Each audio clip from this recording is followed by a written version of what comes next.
Okay, so I've been saying that I'm gonna do this video for a long time now. Ooh, I'm so stressed today. I'm so stressed today, I don't know why. I said a long time ago that I was gonna do this video, and I did do one in the Dominican Republic. I was sat on a rock. I was crying my eyes out. It was a mess. It was a whole mess. So sorry, I'm just dropping stuff.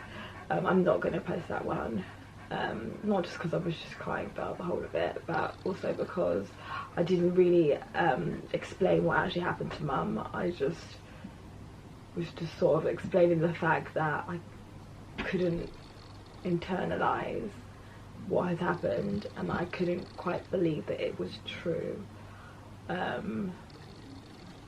That's still the case now, but to a lesser extent. I know that it's, I mean, I knew that it was true back then, and I know that it's true now. But I'm able to articulate myself better now than I was then, without bursting into tears. I've been doing campaigning and interviews to try and just stop this happening to another family, so I'm able to say what needs to be said. You know what, let me go all the way back to the beginning. Otherwise, look, we're 3 minutes into already and I haven't even told you guys anything. I'm just waffling. This is gonna be a waffle video, so if you guys don't like wafflers, feel free to click off, because you can see I'm struggling to get it out. Okay, so on the 9th of October 2019, if you guys are thinking, oh, I thought it was the 10th, she passed on the 9th, the coroner, I think it's the coroner, declared Mum passed away on the 10th, because it was just before the 10th, it was late.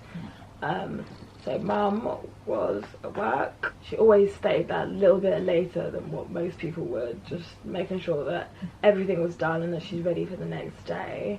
But after work, she popped in to see her best friend, who had just lost her parents not long ago, and so my mum was popping in to see how she was doing. After she left her best friend, she was driving home on a road that's known for road accidents, for deaths really, so locally for that anyways. But she was driving home, and this man in his 70s flew down the road, and instead of turning with the road, just like went into my mum.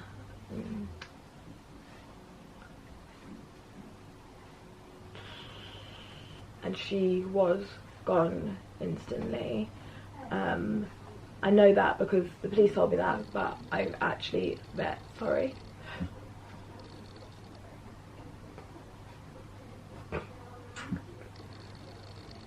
I've got makeup on today, it's so stupid. Why would you wear makeup? Sorry. I've met the woman who was driving behind my mum with her husband. I met her, which was a bit of a weird coincidence in itself. The way that I met her, I was walking down the road where the accident happened. The accident crash happened, and I just saw this white car pull over in front of me. Like, she pulled over on the side of the road, on my side of the road. Just she got out of the car and she just stood there, and she just like looked at me with just this look in her eye, like, I know. That's the only way I can really describe the look that she gave me. It's like, I know how your heart feels, like what's going on in your heart. Like, that's the look that I would say she gave me. She just came over to me and gave me a hug and just, you know, stood there crying, and she just told me everything that happened, everything that she witnessed. And honestly, she's the loveliest person. Although I wouldn't say thankfully, but am I thankful? Yeah, I'm thankful, Whitney. I'm thankful that my mum was gone instantly. But if she hadn't, you know, that would be like the loveliest, best person that she could have Sorry, I ran out of space on my camera. I'm just like not prepared for this video at all. I mean, I woke up with the intention of doing this video, but like I was just putting it off for so long. Like, it's dark now. So yeah, I met the woman who was driving behind my mum. She saw the man come flying around the corner and just like smashed straight into her. They like ended up skidding or like turning on the debris from my mum's car. Got out, rushed over to try and help her, and realised that she wasn't there anymore. She's the loveliest lady, which is, I don't know, you want the person that's, you know, had the first interaction with your loved one to just have like the kindest soul, and she's definitely the kindest soul. But the way that I found out what had happened to Mum, that night I had tried to call her a couple of times because she hadn't come home yet, and I hadn't heard from her.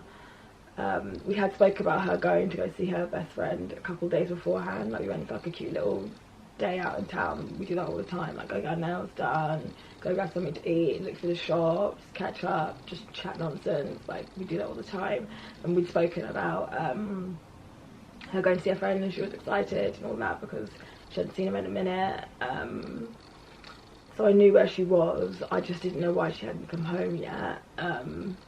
I was worried. I went to sleep worried that night, but I was sort of trying to mentally convince myself that I was being ridiculous. She's just one of those people who, wherever she is, she's texting, she's calling, she's just a safe person. I woke up at about 3:30, I think it was.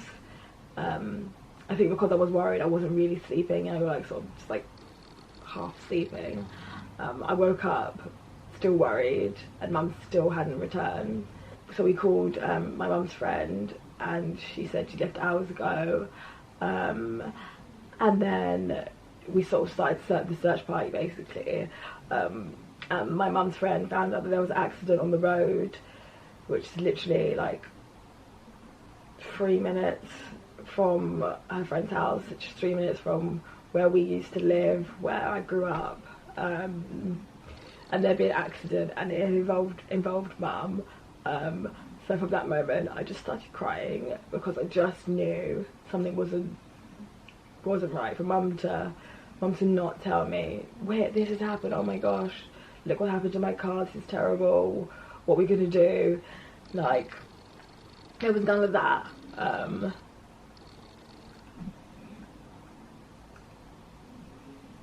So drove to the road. It was blocked off. There was a like I'll say pickup truck, but I don't think it was a pickup truck. I think it was a truck that like carries cones and like signs. It was one of those trucks. He was blocking one lane, and there was a road closed sign on the other lane. So I just jumped out of the car and ran down the road. But it's a long road. It's a Redbourne Road for anyone from Hearts who knows it. Jumped out of the car, running. Took me a long time to get there because it's such a long road, and there's like a little hill thing. If you're driving, it probably doesn't feel like a hill, but when you're running, it felt really long for me to get there, and it's pitch black because there's no street lights. So I'm like using my phone light to try and see the way. I'm also trying to update my auntie as well on the phone on my way, because she wasn't in St Albans at the time, she was in Bristol. I was just trying to update her on what was going on. I think as I was running along that road, I was trying to convince myself, or like picturing Mum sat on the side of the road with like a little foil blanket around her, just like with a little sad look on her face, and you know, I just sort of envisioned myself coming up and like just trying to cheer her up and tell her, it's okay, don't worry about it, it's fine, it's just a car, you're fine. But like, you're jogging down the middle of a pitch black country lane. It's not country lane, it's wider than a country lane, but yeah, it's surrounded by fields, you know, at like 3-4 o'clock in the morning, like, and you haven't heard from your mum, and you've tried to call her, like, you know something's seriously not okay. But I'm in denial. I was in denial. So I ran up and I saw these two people in high-vis jackets, and I was like, telling myself that it was people walking, like going for a country walk at ridiculous o'clock in the morning where it's pitch black. That's what I was telling myself. And I was like sort of trying to talk to them, but I was out of breath, and I was like, hello, hello, hello, looking for my mum. And to me, they weren't saying anything, they were just silent, but they were walking towards me. I couldn't hear anything, and there were no like blue lights, there was nothing, no tape or nothing, nothing looked like anything had happened. But I eventually reached them, and it was 2 police officers who, you know, asked me, you know, and told me that it was mum, and that mum was like, she wasn't able to come back anymore. And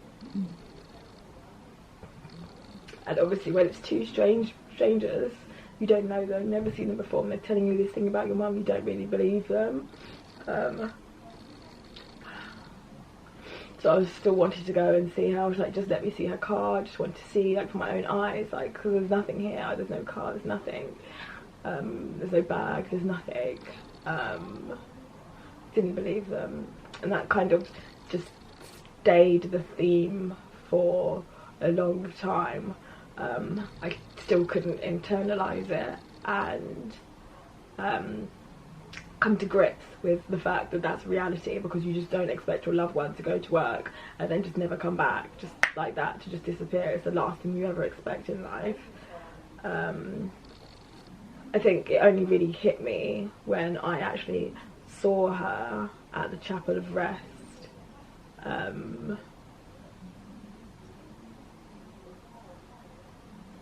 No, actually, no, I think the first time I saw her, I was just in like it hit me like a ton of bricks. Like, I was like, what the are you doing lying there looking like that? Like, what is going on right now? Like, she's lying there, she's got her beautiful red nail varnish on, sparkly red nail varnish, and we just got that 2 days earlier. And I'm just like baffled, like just stunned, like what is going on? I think even then, like, I couldn't understand how she couldn't just come back to me. Like, she couldn't just come back to me. I couldn't internalize it, and I think that's still part of where I am now.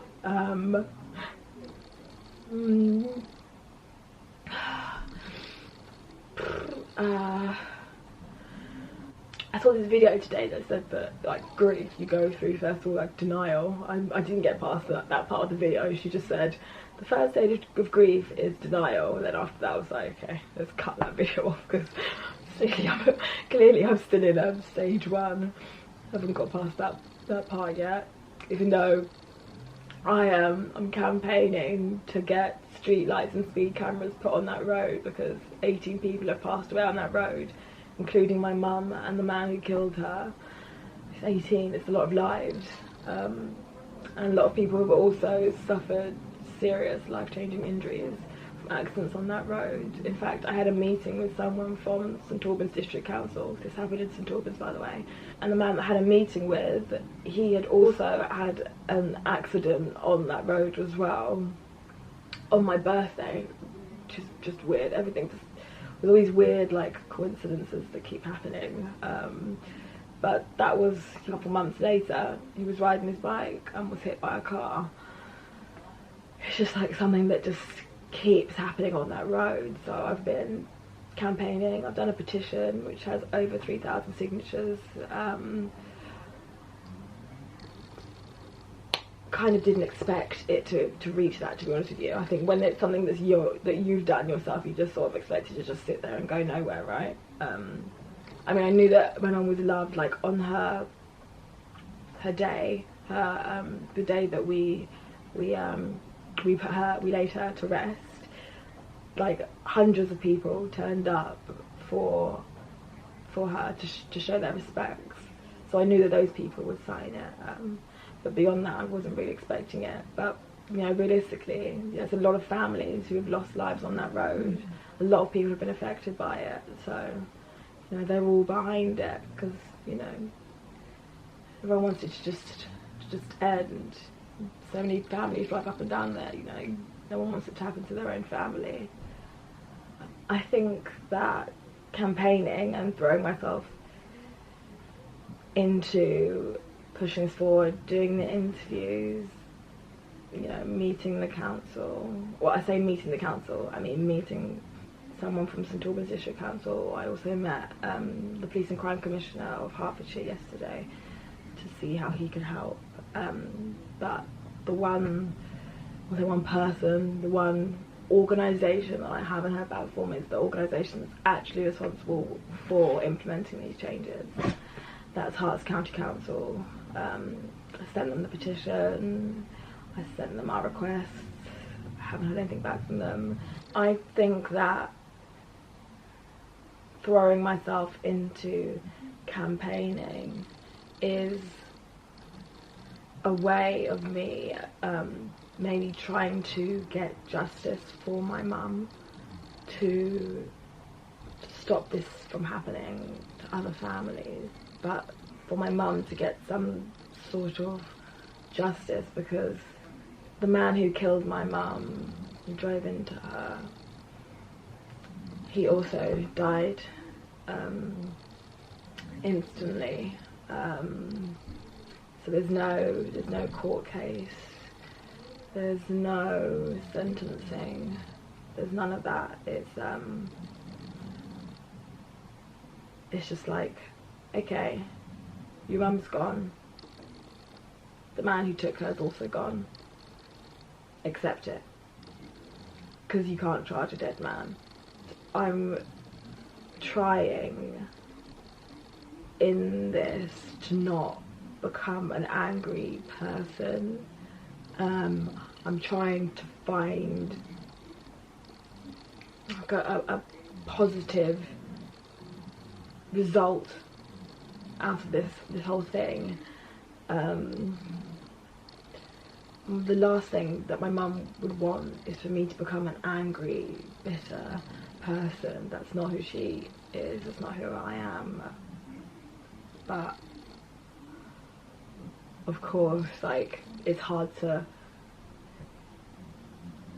not be mad,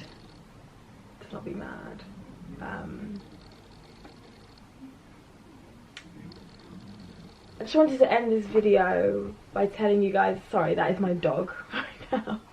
She's just sort of manoeuvring around this tripod situation, which is a mess. I'm not going to show you guys. But I just wanted to end this video by telling you guys what my mum was like, because I don't just want to sit here and cry and, you know, be depressing. Because my mum's just so full of life and colour and love and laughter. I want to end on that. 2 days before she passed away, we went shopping in town, and she was looking for a dress in H&M, and she found this one, and it just, like, the vibe was off. It was just not a good look for her. But then she eventually found a really cute dress, and she was just sort of dancing around the changing rooms. That is just like my mum as a whole. That is my mum, celebrating, dancing, laughing in a changing room. People are walking past thinking that we've lost the plot. But that's mum, just celebrating life, celebrating the small things, and just appreciating every moment. And that's one thing I would like to pass on to you guys. Just appreciate every moment. Life is just so short and so ridiculous that you shouldn't waste it being miserable. And I know, trust me, I know it's hard to not be in your feelings about things, but you only get one life, so just try to make the most of it. I'm still, you know, trying to understand that I'm going to have to live my life without my mum, that I'm going to have to maneuver through life without her. That's something I'm still dealing with. I don't think I'm ever going to really truly understand that she is gone, and that's that, but I still find things to smile about, because if my mum was here, she'd be smiling. She'd be smiling.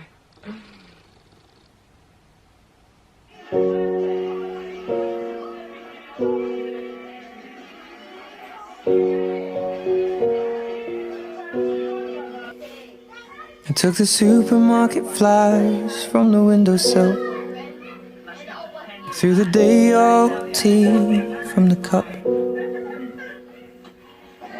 packed up the photo album Matthew had made, memories of a life that's been loved. Took the get well soon cars and stuffed animals, pulled the old ginger beer down the sink. Dad always told me, don't you cry when you're down, but Mum, there's a tear every time. Oh, I'm in pieces, it's tearing me up, but I know a heart that's broke is a heart that's been loved, so I'll sing hallelujah. You were an angel in the shape of my mum. When I fell down, you'd be there holding me up. Spread your wings as you go. When God takes you back, you say hallelujah, you're home.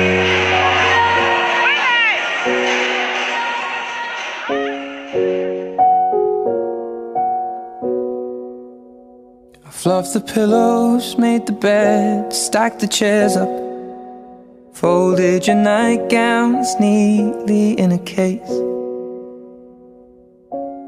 John said he'd drive, then put his hand on my cheek and wiped a tear from the side of my face.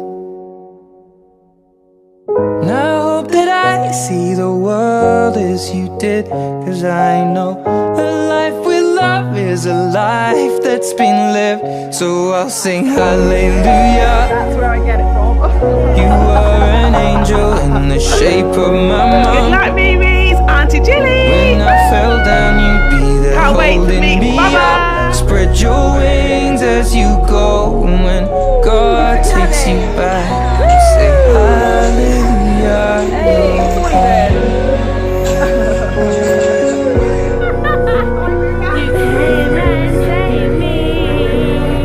I'm the only one with the window. What's going on?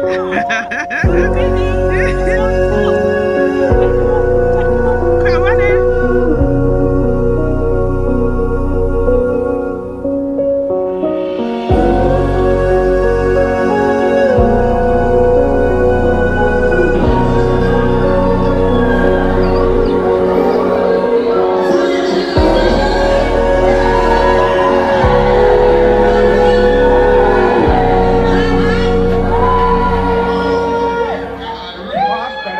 Hallelujah. You were an angel in the shape of my mum. You got to see the person I have become. Spread your wings, and I know that when God took you back, He said hallelujah, you're home.